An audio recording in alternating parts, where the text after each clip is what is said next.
Welcome to A1 Recaps. In today's video, we are recapping A House on the Bayou, a suspenseful and supernatural thriller film released in 2021. Before we get started, please don't forget to leave a like and subscribe. Thank you for watching.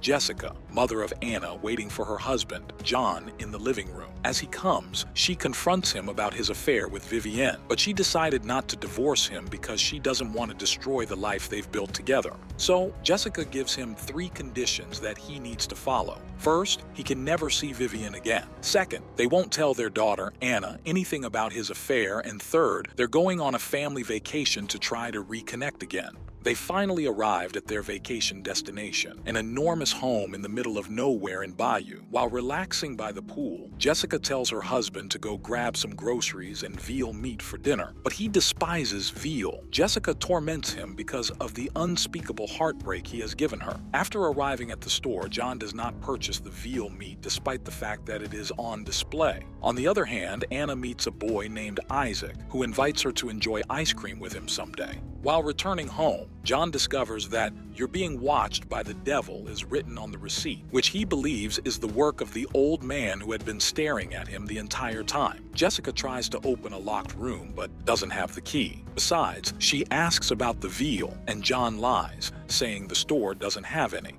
Meanwhile, the doorbell rings. Isaac invites them to dinner at their house and mentions cooking veal cutlets they got from their store, where John and Anna came to shop earlier. Despite feeling deceived by John, Jessica accepts the invitation. In their bedroom, John told Jessica about his unwillingness to go to dinner, but Jessica starts arguing with him about his affair. Anna hears the whole conversation of her parents from another room and gets a nosebleed because of the stress. The doorbell rang again. Isaac arrived to inform them that their oven had stopped working, so they brought all the necessary ingredients to prepare dinner at Jessica's home. While Isaac's grandpappy prepared the ingredients, John asked about the receipt. He explains that the devil continuously watches them and that John needs to hear it. He didn't want to say it before Anna, so he wrote it on the receipt. While having dinner, Isaac wanted to light some candles, but the strange part is that he mysteriously knew where the candles were, even though he claimed he knew nothing about the house.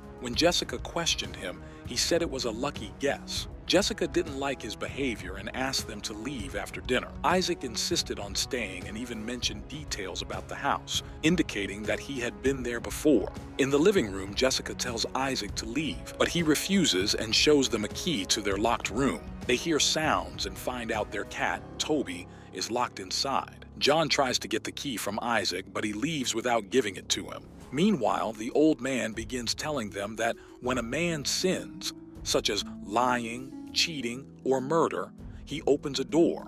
So, something similar is happening here. He also said that Isaac just appeared one summer, and he took him in because he had no parents' possessions or a place to live, but he has a nice Christian mentality. The oddest part is that, despite living here for decades, he doesn't age. He then gets up to turn on the music so that Isaac cannot hear this part of their conversation. But instead of music, a record of a conversation starts playing, in which John tells Vivienne how Jessica learned about her, but he'll soon divorce her and start a fresh life with Vivienne. Hearing all that, Jessica decides to divorce him and throws her wedding ring away. At that time, Isaac comes back with Toby. John accuses Jessica of making a revenge plan with Isaac and his grandfather. Anna sees a coyote outside, and when everyone looks, Isaac takes out a gun under the table. Isaac doesn't want anything from them. He just asks John to walk with him while leaving the gun to his grandfather. As they come near the lake, John violently pushes Isaac because he is not following his plan. He had discussed with him beforehand that he would rob them and shoot Jessica. John will pay him $100 grand for the murder, but Isaac tells John that he should call off the whole thing as if he's giving him a chance. However, John is determined to carry out his scheme to kill Jessica. Jessica wishes to make a proposition to Grandpappy. She tells him to let Jessica and her daughter leave, but he couldn't trust them because they could go to the police and reveal everything about them. At that time, Isaac and John returned. Isaac tells Jessica that he intends to rob them. They'll lock them in a room and leave with their money and SUV. Isaac brought them to the locked room. He instructed John to enter first, and then shut the door behind him. John started causing chaos inside while Isaac ignored him and began telling Jessica that John had cheated on her with many different women. Just then, the doorbell rang, and Isaac told Jessica to answer it, leaving Anna with them. Jessica, holding a hammer, opened the door to find Vivian outside. Vivian had received a text from John and came to check on him. Jessica explained the situation and asked Vivian to call the police immediately. On the other hand, John is still shouting to get out of the room. Isaac tells him that the only way for him to get out of this place is through a closet inside the room.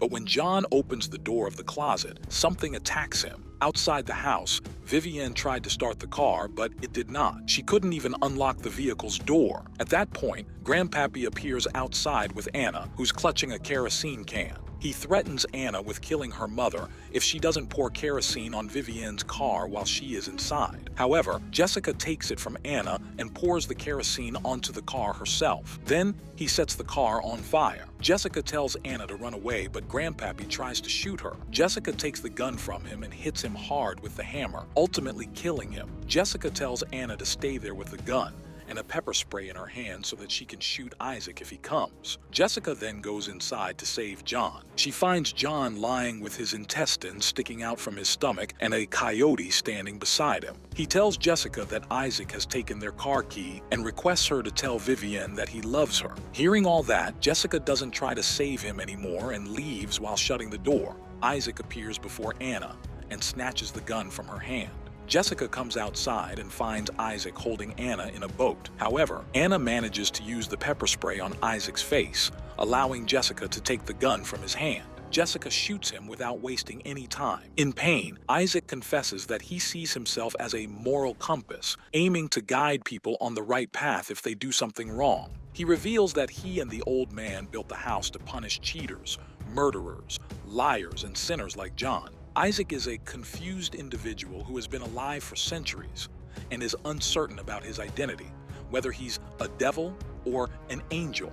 Isaac gives them back their car key. Jessica and Anna leave immediately from there with the car. The following day, Jessica went to the police station with her daughter to tell them everything. She left Anna at the station and went to show the officer the house, but all she saw was her wedding ring lying on the ground as if the home had vanished into thin air. While returning, the police officer instructs her to open the glove before her. As she opens it, she notices the camera Isaac recorded himself last night. When she starts the video, Isaac tells her to peek behind her. Jessica saw Isaac and Grandpappy approaching and drove past their car. The film concludes with the police officer